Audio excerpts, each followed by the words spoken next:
Welcome to the UDP broadcast, a podcast where a group of friends get together and talk about gaming-related topics and offer both informed and uninformed opinions. I'm Luminary, and I'm accompanied today by my co-host, the Nordic Cajun, Boosro, how you doing? the Eternal Barcode, who is currently sciencing a rocket. Pwnie, Hello. Hello. How is everyone doing tonight? and from the How's your Emerald Dream, Reina, the Crit Chicken. I survived the work. Let's go. I survived to Yes. work. Woohoo! All right. Well, episode 75. We got 25 more episodes to go before we hit that shiny 3 numbers. Woo! We've already hit the 2-year mark. The affiliate anniversary has already happened, on accident, of course. It happened the night we were sailing with Jalen. And, yeah. Oh, good stuff. Before we go any further, though, Imee has some very important words. I do. 10% of all the revenue generated by the show, whether it's through bits, subs, donations, or anything else, goes to the Trevor Project, which is an amazing organization that our wonderful mascot Ping has a little bit more info on. The Trevor Pingu. Project is the leading organization working to end LGBTQ youth suicide in the US and beyond. The non-profit operates several programs to help prevent and respond to the public health crisis of LGBTQ youth suicide, including 24/7 free crisis services, research, advocacy, education, and peer support. Thank you, Ping. Informative as always.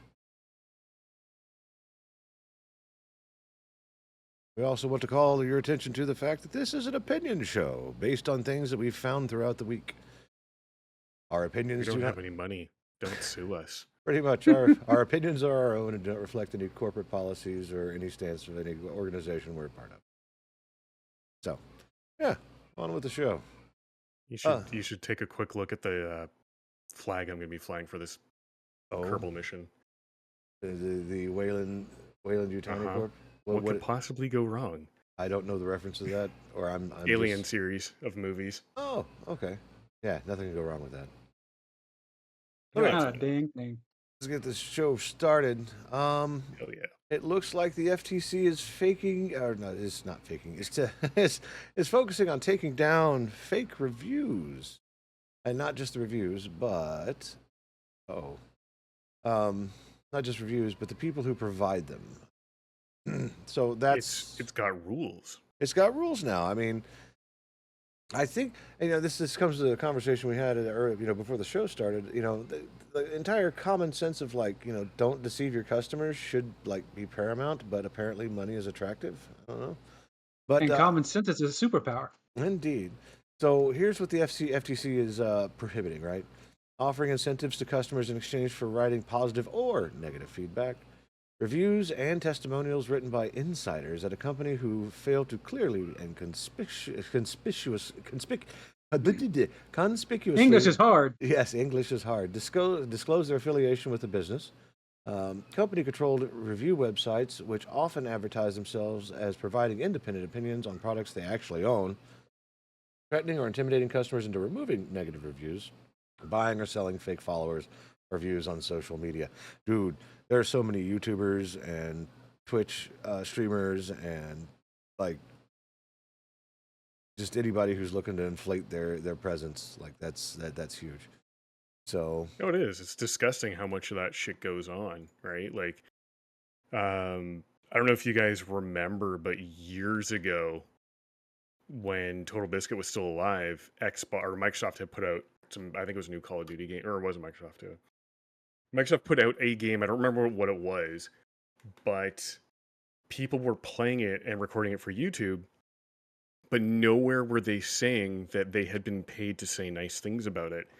And Total Biscuit called out a few people after he figured out, and the individual slipped up, and then all of a sudden, the YouTube itself actually changed their entire shtick of, oh, I guess you have to declare if you have sponsored content. Mhm. These rules should have been in place decades ago, but I'm glad they're finally going in. It's just a shame that it's happening so almost late in the game at this point. yeah, no doubt. I mean, they're coming down pretty hard too. So check this out. The Verge is the place where I decided to pull this article from. Mhm. But it turns out that, I mean, it passed with a 5-0 vote and goes into effect 60 days after it's published in the Federal Register. But check this out. The maximum fine per violation, $51,744 US. Good night. I That's don't, not a lot, actually. depends if it's per like follower bought or what, right? People buy followers and engagements like thousands at a time because Chinese farms can just generate those things on the fly. You ever seen like the cell phone arrays of like of people like following and watching and whatnot? Yeah. Oh, the host. Yes, I've seen those. That the first time I saw that, it was an innocent little guy riding around playing Pokemon Go and all of them, and then they transferred that into no, we're going to view bot everybody. So things are evolving, both good and bad. Oh my gosh, can you imagine being paid to watch like the same bad stream over 1,000 different devices? Oh my god, I would go insane. Beyond that, it kind of goes into our next topic, which Imi has words about. Has to deal with Valve prioritizing helpful, very helpful. I can't. My words are not here today. I apologize. Very helpful reviews for games, and trying to hide more meme and ASCII art reviews. So, Imi, if you want to take that one.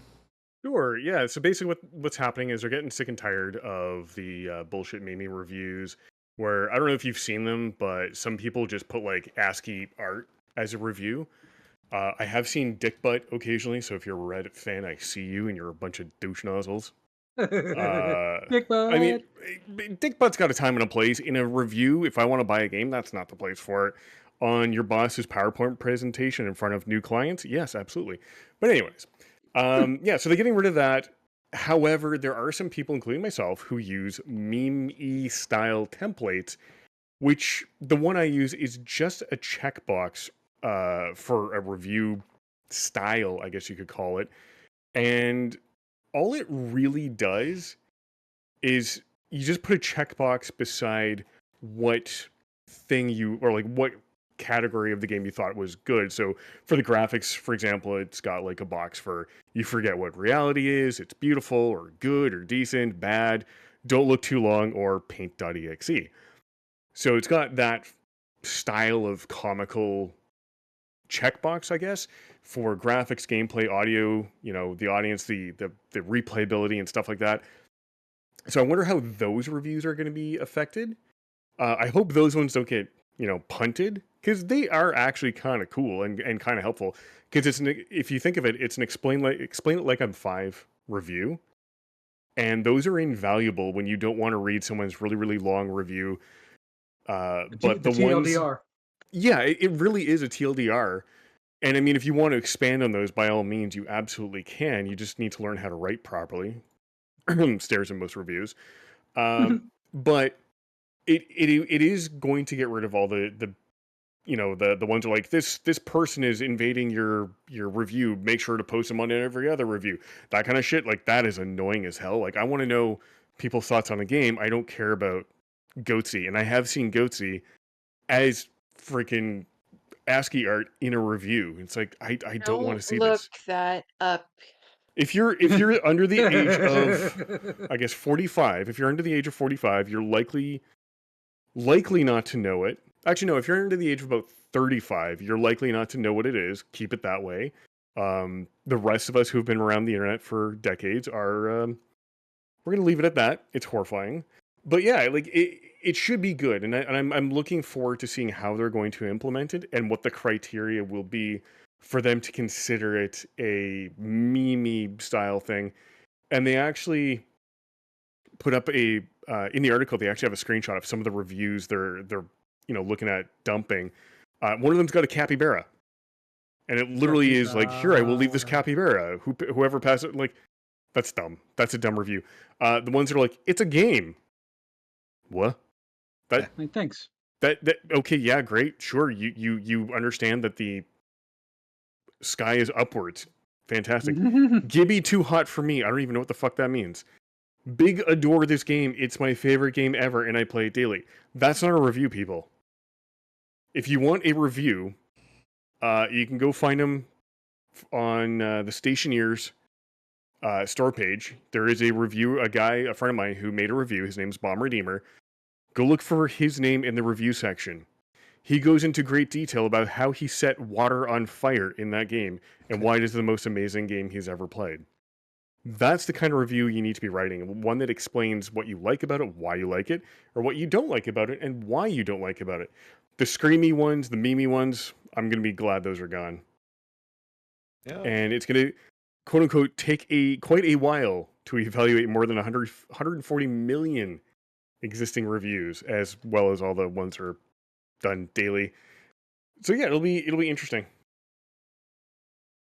I'm looking forward to that because I want to read actual reviews, not dumb things. Yeah, For lack of a better term. I'm getting tired of sifting through reviews and dick butts and things like that to get like actual meaty reviews about their impressions of games. But yeah, like just have something real. Yeah. No, but therein lies the problem. Like, even with all these little funny meme reviews and stuff, back to the original topic, can the FTC really enforce that? Well, okay, so the FTC is really enforcing the idea of incentivizing positive or negative reviews on their game, buying reviews, AI generated reviews to boost their game. Best game I've ever played with, whatever, right? And just all around, like anything purchased by the organization that is responsible for the product that is currently being reviewed. Yeah, it would be like me writing a review for a game I used to play is Tactical Intervention. I do have a review for that, and full disclosure, I became friends with the developers after I made the review. But it would be like them saying, "Hey, Amy, can you go write something nice about our game?" And me not disclosing that they've asked me to write this. Like, that would be something that if it ever came out, you're going to be in trouble. Right. It's the same Okay, reason why I got you, put my disclaimer up in front of the Sea of Thieves streams that I do. It was like right up front. I have to. Right. I think you were there for that. Mhm. Because I don't want to get embroiled in like antitrust and all that bullshit. But Nobody got Microsoft time. is so good at antitrust. they are, and they're really hard on their employees for it too. So that's part of the reason why I try to keep my nose clean and as transparent as possible. But beyond that, SAG-AFTRA appears to have done their second picket on Thursday. If you didn't know, we talked about this last week. SAG-AFTRA is currently striking for voice actors and mocap actors. Mocap is motion capture, in case you didn't know. Yes, not like Motown. It's something different. Motown funk you up. Yes. So there's that. So they're battling the idea of using generative AI for creating these assets with using the voices of existing characters and things like that. And of course, I think the big one last week had to deal with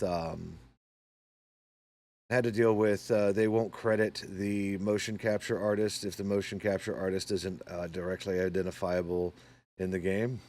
What name me a single motion capture artist who has been directly identifiable in any game? Yep. Oh, right. That's Like, right. that's some complete bullshit. Right up there with translators or vendor translators or third-party translators for high-end companies not getting credited for the work they did on the big expensive title number 7. So, So SAG-AFTRA doing the work. Thank you, SAG-AFTRA. Hey, good on Get them. it, Zach. I'm really excited for that because you deserve credit for the game you work on, and if the company is going to be too lazy to give you proper credit, then they're a pile of crap. Is really what it comes down to, because I don't care if even you're a janitor, working at a game studio. If you have anything to do with the game, you should be getting credit. And I think motion capture and voice artists are the easiest ones to ignore. and they get looked over the most, and that's got to start. That's got to stop. Hmm. Yeah, especially if you're a janitor, you have to deal with a lot of shit. Oh, Speaking of janitors, Doctor Disrespect has apparently scrubbed his claims over his minor shenanigans, and has released a statement that seems like he's coming back to streaming after his hiatus. That is going to be one of the most hilarious chat rooms to be in. ugh. His mods are going to have to just take it on the chin because it's going to be a bad day. I don't know. The Banhammer's probably gonna get a lot of exercise. So that's what happens Oh my when you God. get branded as a groomer / pedo, right? Yep. Whether he, PDF file. yeah, PDF file, yeah. Damn it, Adobe. Gross. Gross. So there's that. I still don't know what to think about the situation, other than what he said, which was kind of shitty. And if you ever want to hear about any of that, Mudahar, Atozi, who else was it that was talking about it? I think. Who else was hitting up on that? I think Mudahar was the big one talking about it that I remember, but there was someone else that was just like, "Yo, hey," and that's right. It's right there on top of the whole Mr. Beast thing going on. Everybody's scrubbing, everybody's running, and again, it comes down to like, use your common fucking sense. Like, It's a superpower, Lumi. it is like don't get too personal with your fans. Luckily I don't have any fans, and even still, it will be kept cordial.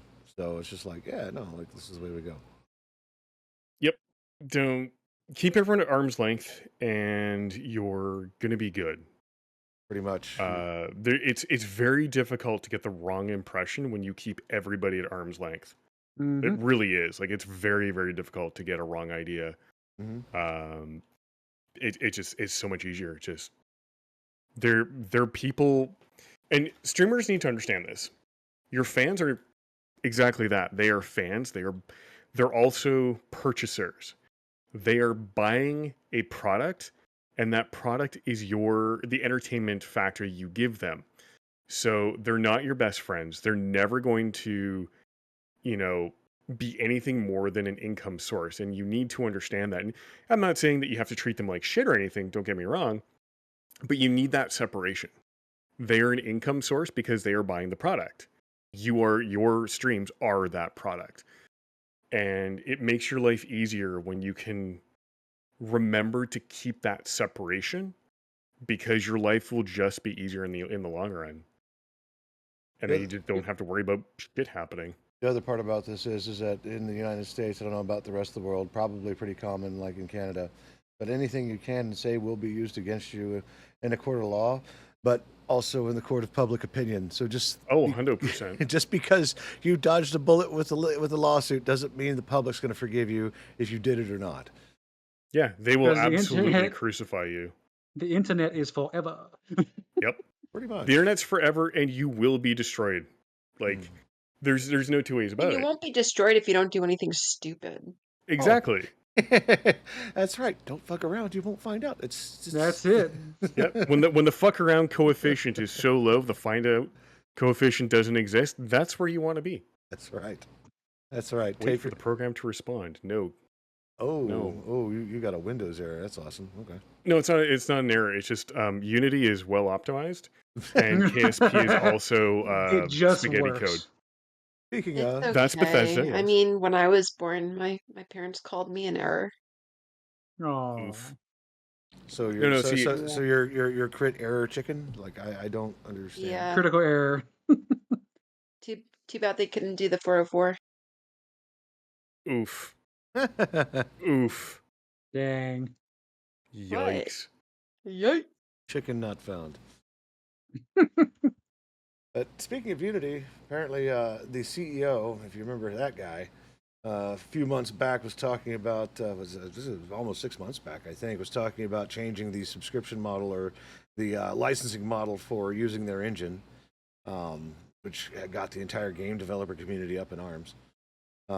Has decided that there'll be less focus on generative AI. Kind of falls in the same line as SAG-AFTRA, for sure. I mean, Unity is more synonymous with things like asset flips and bullshittery in their store. Can we just get rid of subscriptions in general? Like, even with Adobe. Like, I remember having Adobe Photoshop's yes, that was fine. Hmm. It's like you have to pay a kidney or something like that just to freaking be able to deal with the monthly fees and whatnot. And that's if you feel inspired enough to actually go on Adobe Photoshop. And then you feel like you're wasting money at that point because it's just like going to a gym that you're trapped into. Yeah, Yep. I hear Yes, that. just move. I see you. I am paying the $60 a month for the entire Creative Suite. I remember back when I met you, Cajun, before I built my streaming rig when I was out in the middle of the desert. Um, I ended up because I was going to college at the time, and they had a deal for the Creative Suite 5.5, I believe is what it was for students, which was like it's still like $1,200. I think the full retail of that was like $2,700, but that was like the entire suite of Adobe products. That's After Effects, that's Bridge, that's a bunch of stuff that nobody uses, that's everything. All right. And the sad part about it is, being in content creation, you use at least 2 or 3 of those programs, and the alternatives are either too hard to use, they don't do the thing that you need them to do. I know some folks have had like a lot, like for me, a lot of success with things like DaVinci Resolve. Or what was that? Sony Vegas, I believe, is the other one that people use. Yep. Yeah, but There are alternatives out there. yeah, I used yeah, I've been using Premiere for a long time, along with After Effects. I've bought tutorials for After Effects and things like that to mess around with it. In fact, the nice shiny binary drop background that you see on all the streams, I made myself in After Effects. Yeah. The flying binary stuff, I made that. That's just, and that's just where it is. I actually need to make more assets as a side note. Put on my note list, make more assets. I'll do that during our vacation this year. But yeah, no, I mean, everything going to subscription model, we talked about this last week too, is kind of balls, and I hate it because I hate paying a subscription for things that I use all the time. The upside is, though, I get updates without ever having to pay for it, so I guess it levels out, but still, like, I'm still paying $700 a year for Adobe. That's a lot. Yeah. Just nuts. So Absolutely just bonkers, man. it is. I know for a while there, I think you ended up like getting a license to one of those things. It was like Premiere, wasn't it, Cajun? Or did you end up finally going for the whole suite because it was just cheaper? Well, I managed to get a half off subscription at Christmas last year. So I stuck with that for a while, but I'm definitely going to be canceling that as soon as I can. Because I tried to. I think we discussed this a couple of weeks ago. They wanted to charge me like $120 on the spot to cancel for the rest of my subscription. Oh, did you sign up for that thing where it's just like instead of like $90 a month, you could pay 60, which is what I'm doing? Because I've already passed that like year and a half like period. It's almost like do you remember not Maxwell House? That's coffee. Columbia House, and Yes. yeah, it's kind of like that. We're like, hey, we'll send you 6 free CDs, but you have to promise to buy 12 more over the next 12 months. Yup. And I'd be like, nope. Yeah, thanks for the free CDs, Scrubs. I'm 16. You Appreciate can't you. hold me liable. Take care now. Bye-bye then. There you go. There's an old school thing for you. That's how old I am, where CDs were a thing. Ugh. Fun I fact, they remember- still try to push Back magazines in like that. my day, you could get music on LPs. Oh God. I still Yeah. listen to my CDs. I got an autographed Fall Out Boy CD just recently for, you know, so much for Stardust. So, That's nice. don't That's turn. actually really good. Yeah, I can't turn down Fall Out Boy. I mean, I haven't gone to a concert yet, but that's besides the point. Details. Eh, Be poor. details. Borderlands movie didn't do too well. You don't Go say. Talk Hey, about a You crapshoot. don't say. It's always hit or miss with the video game movies. Like they did a really good Well- job with the latest Mario. Like I really liked it. Well, Right. here's the thing: when the producer, director, and everybody else involved admits to not actually using the source material for the movie, you kind of have a feeling that the movie's not going to do well. Yep. I like Like, you that hate- people were asking if Uwe Boll should have directed it. Oh. Hmm. And isn't that the guy that's like a boxer and like actually beat the crap out of like reporters? A critic.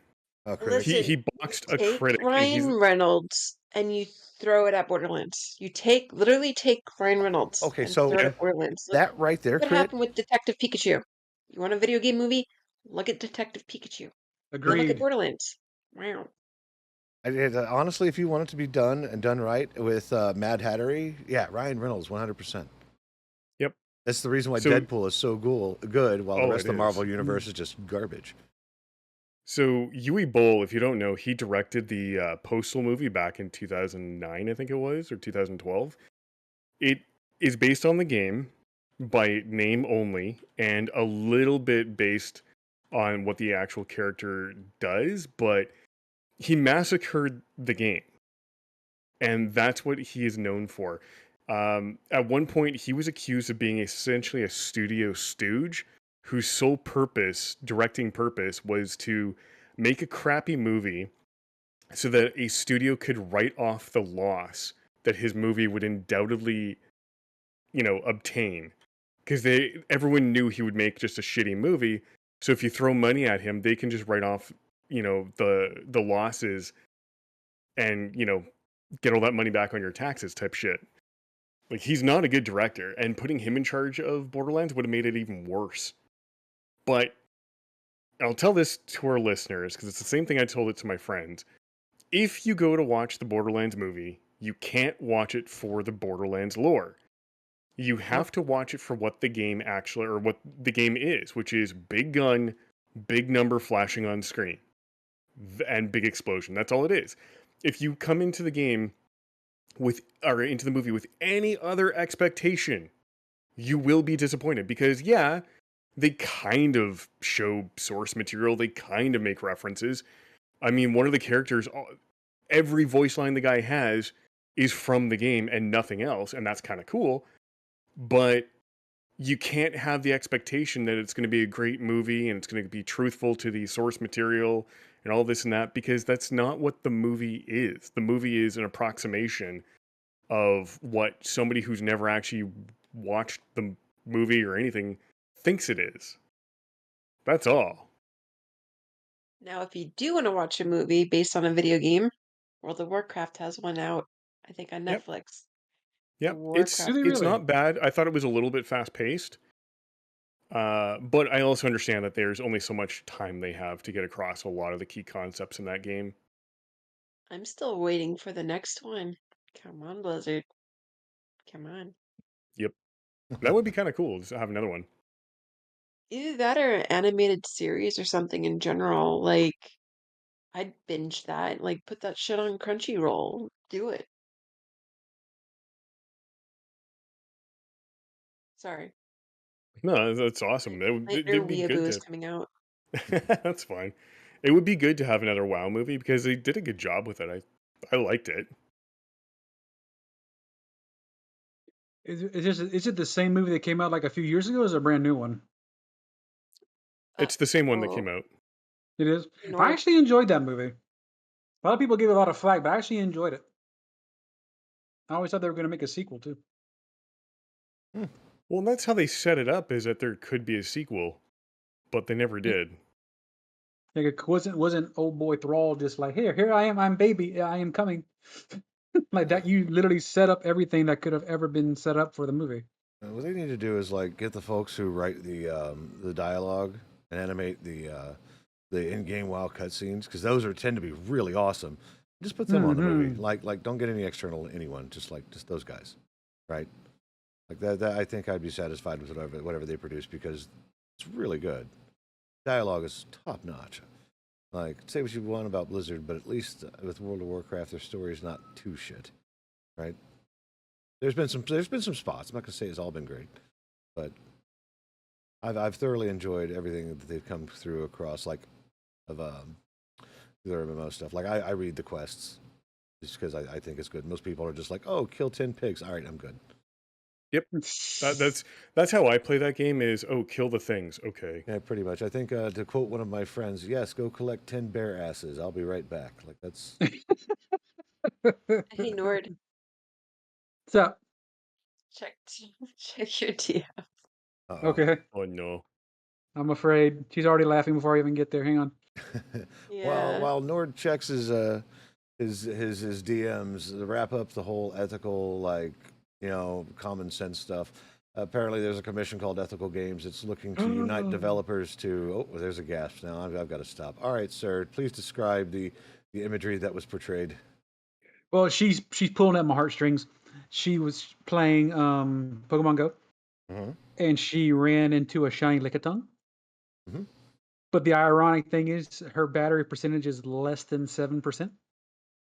So she has probably seconds to catch this thing before her phone shuts down, and she doesn't catch it. But Oh, she wow. caught it. There you go. Good So job, Craig. kudos to you, madam. Kudos to you for flirting with disaster. Yay. The golden boy, a So- golden girl, I should say. So Ethical Games, they're trying to unite all the developers under one one set of standards to curb vicious monetization. So preventing the idea of fighting it back against dark patterns, where you cause your consumer to accidentally spend money, which is a shitty practice. Or What do you mean accidentally spend money? like changing the place of where the OK button is every time the dialogue Oh. stuff like that. We're like, Okay. yeah. Or if you go to look at something, you click on the description, it buys it. Right. So it is kind of shitty. And other practices like get the idea of getting rid of loot boxes because they're shit. Let's see. Let's pull this up. They've got a whole checklist of stuff on their site. And I get a chance to look at it, but it's really all about the fundamentals of good game design that is in favor of the consumer, and I'm all for it. All right, not Anything that's against the corporations and for the people, 100%. and like I said earlier in this podcast, like it's not about taking care of the customer; it's about padding their stupid wallets. Like if they can do it, they will try it, and if they make money off of it, they're going to continue to do it. Which is why people like Total Biscuit was real big on vote with your wallet. Don't purchase this shit. He was the first one, like, fighting against day one DLC, like with Mass Effect 3. Oh, that was fuck. I will never get over day one DLC. It is the dumbest thing ever. Just including your game. For those You've already made a shit ton of money on the sale. Why would you be a douche? For those of you that don't know what I'm talking about, the Mass Effect series focuses on the involvement of the Protheans, who shaped the universe, was an ancient race. And in Mass Effect 3, there was a whole storyline based on a Prothean who you could have in your party. So they effectively paywalled content pertaining to the main story, which was just crappy. And there's examples of that all over the place. Like Day Zero patches, I understand, but like Day One DLC, I only expect that to be like clown suits with chainsaw juggling emotes. Like, okay, I'm good with that type of DLC. Not like key main lore storyline for the past 3 games to be paywalled behind like $15 DLC. I'm happy that exists. Let's see, what else do we got? Last 2 things we got, Amy, is Crowdstrike and gear shifting. You want to do gear shifting? Sure. So, God damn it. I get people like wireless technology. I understand that.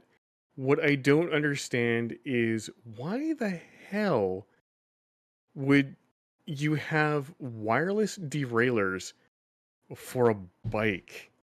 And if you don't know what a derailleur is, that's the part at the back of your bike that actually shifts the chain up and down. Because your shift selector is at the front of your bike on your handlebars, and the derailleur is what actually, bounces the chain between sprocket to sprocket. But apparently those are now Bluetooth enabled for Tour de France cyclists. I guess it gives you a more responsive, faster shift than a cable. The problem is, it's Bluetooth. It's inherently insecure. So some researchers at the University of California in San Diego collaborated with Northeastern University on a study of how far away do I have to be to make the gear shifter either not shift at all or really fuck up on the cyclist. And they're all vulnerable. And Shimano, which makes some of the best derailleurs on the planet, they have, their DI2 wireless gear shifter And they claim to be a market leader in this shit. It's like, if you're a market leader, why did you make it so garbage? Because Bluetooth, if you don't know, has a range of at least 10 meters, which is roughly 33 feet, something around there. Like, that's a huge distance. You could be in the crowd on the side of the road watching the guy you want to fail go by, and you could downshift him right away so that all of a sudden his legs are spinning 1,000,000 miles an hour and he's losing steam, and then you could make it so it just doesn't respond. So now he has to be in 1-1, like gear 1-1 for the rest of the goddamn race until you do a hard reset on it. Like, just use a cable. We've been using steel cables for shifting stuff for decades. Probably almost 100 years at this point. Coming Like, up on 100, yeah. yeah, like, what the hell? Not everything needs to be internet connected, and I don't think these morons have figured that out yet. Technology will Ugh. be the doom of us all. Why? You Yeah. don't need internet or network connected everything. It's such a waste of time and effort. Wherever there's a 'Cause now you gotta possibility do, of You want to go into like the woods or something for a week or something? Maybe no yeah, actually, I internet, like camping. touch grass. Yeah. Absolutely. But I entries. mean, the thing is, um, not everything in this world needs to be networked. Not everything needs to be digital. Not everything needs to be internet connected. And it's a shitty marketing ploy, as far as I'm concerned, to sit there and be like, "Oh, look, it's internet, connector, it's IoT." IoT devices are still responsible for one of the biggest hacks in the world, and that was when the PlayStation Network got taken down a number of years ago, because it was IP cameras that had public-facing IP addresses, and it was also, I think it was also light bulbs as well. Why the fuck do you need a wireless light bulb? It's called a light switch.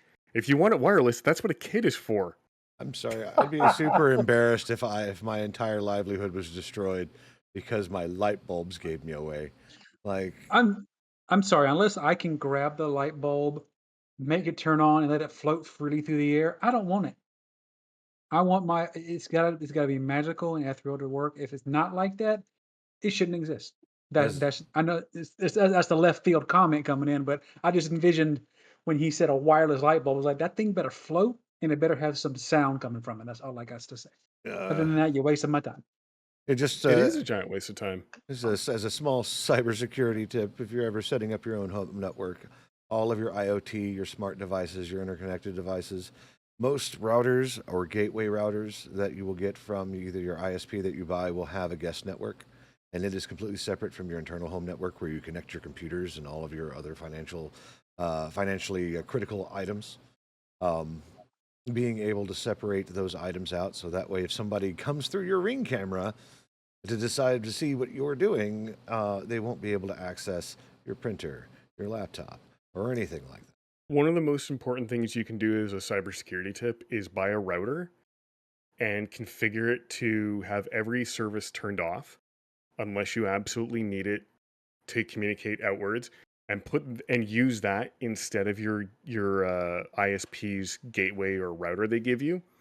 Because last year, or was it 2022, that 600,000 customers in the US had their gateways, their ISP routers, hacked by a malicious third party. Because, or sorry, it wasn't hacked maliciously. A security researcher found the front-facing website to how, like, the portal they use to configure your router, after his router started repeating every single packet request that went out because he had been hacked.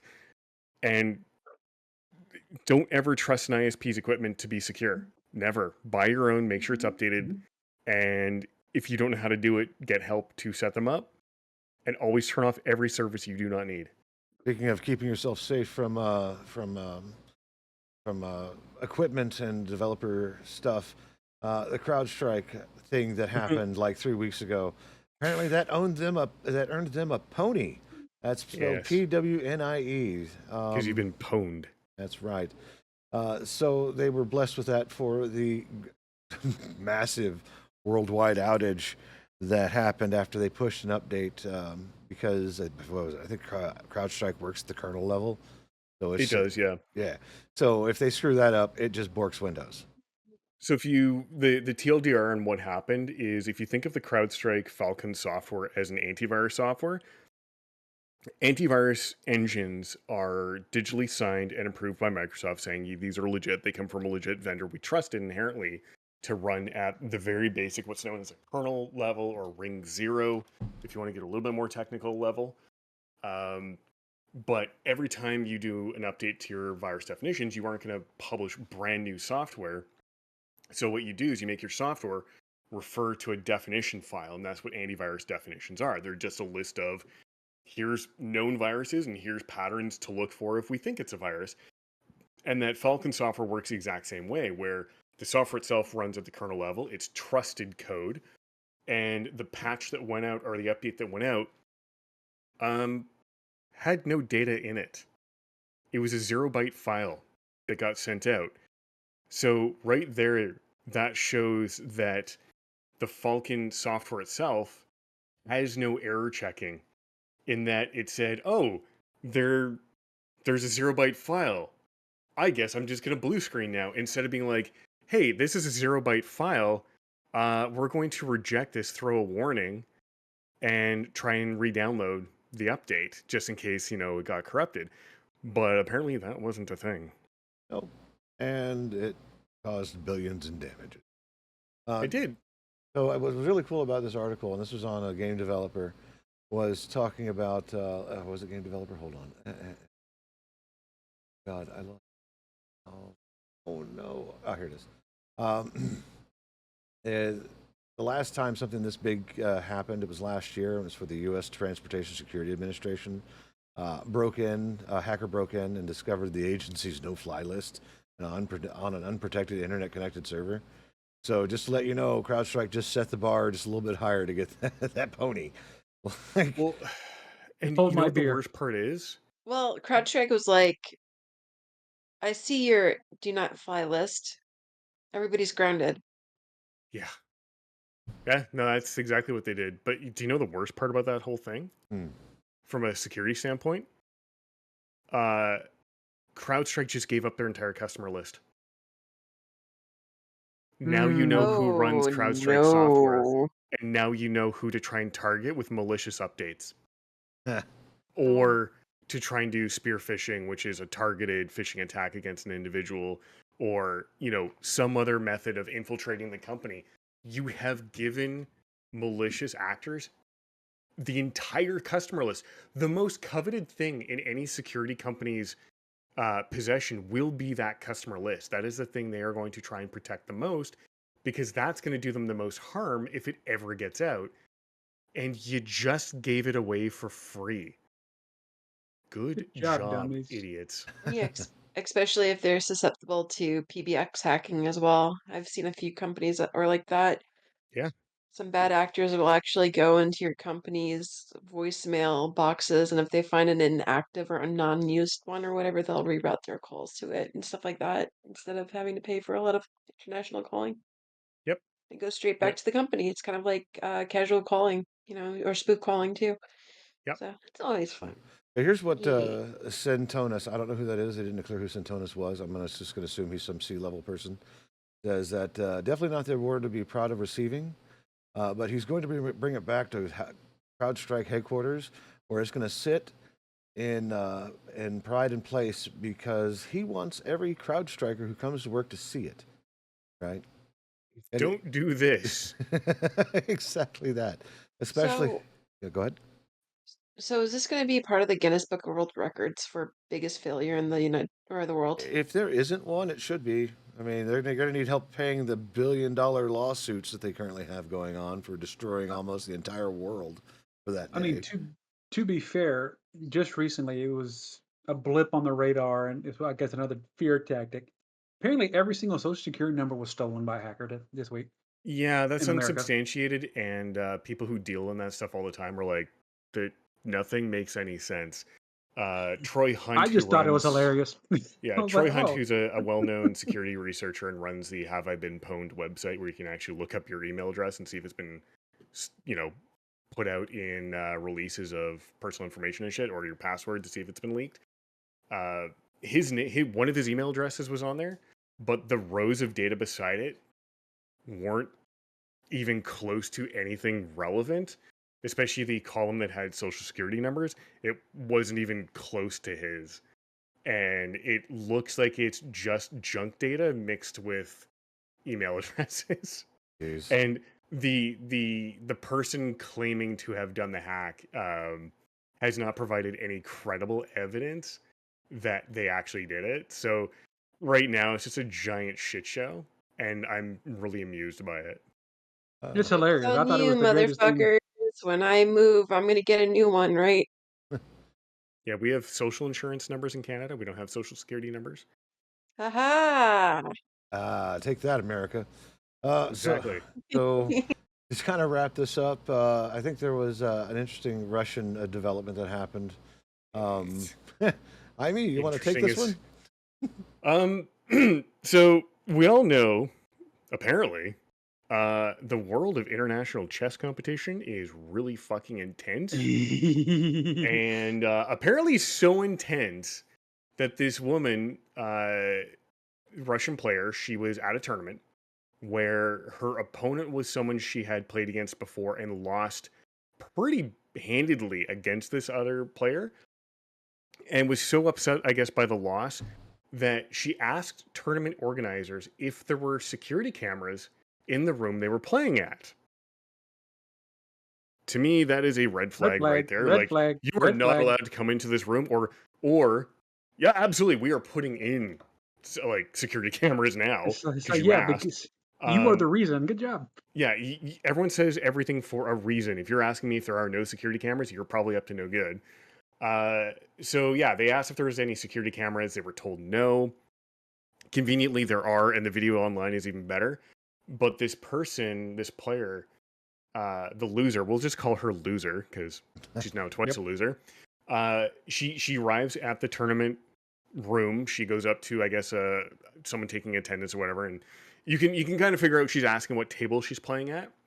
So she goes over to the table where she's at, and she kind of stops by a stage first, I guess, where they're going to be doing presentations and shit afterwards. She stops off at the stage. She pulls something from her bag that she's carrying. It kind of looks like she bites it or snaps it in front of her or something. But what she done was she snapped a mercury thermometer, and she went over to her table. I guess she was playing black because she went over to the white side chess pieces. And on the bottoms of the chess pieces, she dabbed. You can see her clearly in the camera dabbing something onto the pieces, and she smears it around the board.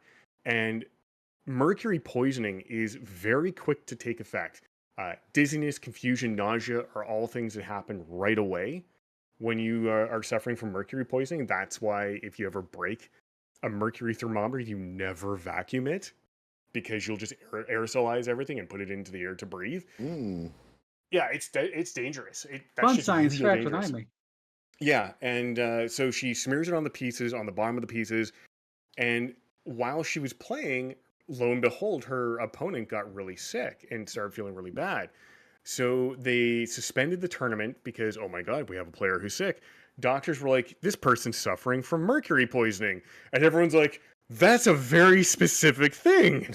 So then they check security cameras, and sure enough, they see this woman poisoning or like sabotaging the pieces, and now she's going to jail. This Take is care now. fucking Bye-bye. chess. There you go.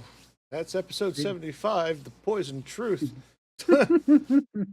So let's get into our round table because we're running a little bit short on time. Cajun, what are we doing this week? Oh, that is a mighty good question, good sir. I normally start with Amy. I don't know why I said Cajun. Anyway, go ahead. Not, I think I'm probably going to be adding Skyrim to the list this week, Do just it. because of how much fun I've been having.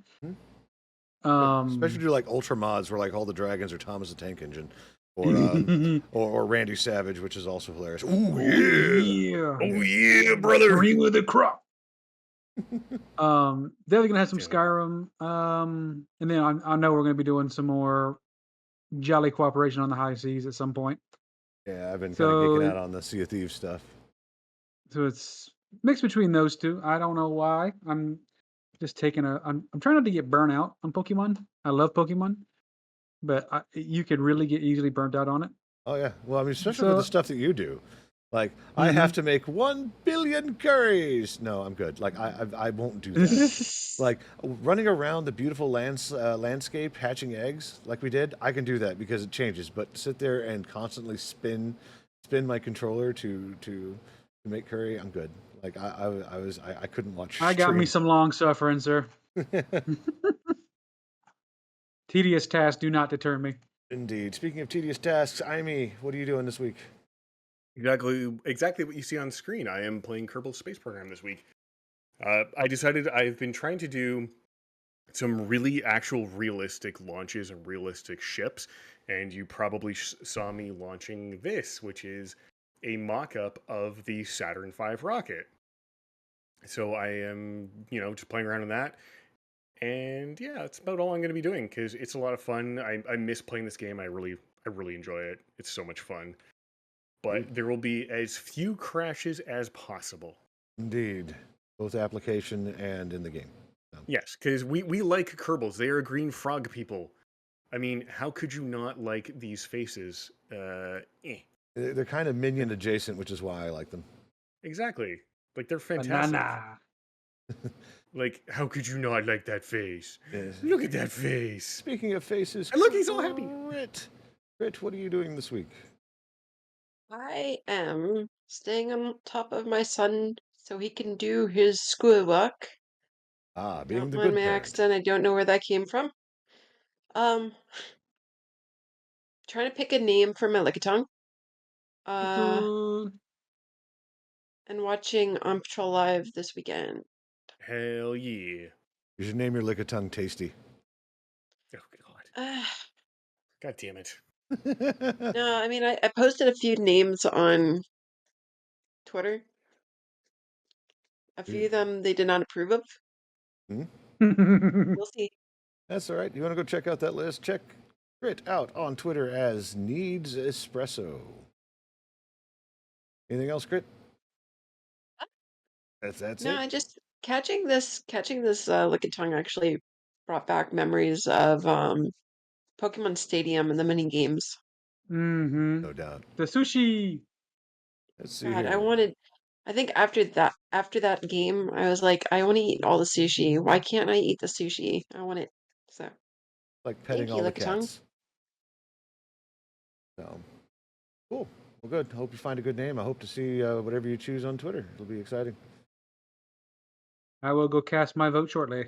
Indeed. Lumi, what about you, good sir? What's happening in Lumi Land? Well, the Devil's Roar has returned to normal, and everybody's gone away because nobody likes geysers and volcanoes. So more Sea of Except Thieves for this you. week. I love it. It's absolutely great. I'm still trying to find a balance of what I want on TikTok as far as streaming is concerned versus what I want to keep on Twitch. Just because I don't want to stream on Twitch all the time, and I really like seeing all the crowd come through on TikTok. It's kind of neat. It's more gratifying. It's like that instant gratification. It's like, I had this many people visit me. Thank you. Right. So, but yeah, no, like that's pretty much it. That's what I'm going to be working on, other than Woo. basic adult stuff, making sure the kids go to school, things like that. Adulting. So that's it. Episode 75. It's done. I think that we're going to call it good here and go find someone to raid. Thank you for showing up, everyone. We'll see you again next Saturday. If you missed it and you came in right away, you can either wait for the VOD to process, or you can catch the cut podcast on Spotify and YouTube. And where else do I put it? And if this is short enough, on TikTok, because I've been trying to keep it below 60 minutes because I can upload up to 60 minutes. So that's nice. So other than that, it's been a pleasure. UDP broadcast crew loves you, and have a great night. And So as long, always, everybody. Don't don't be a dick.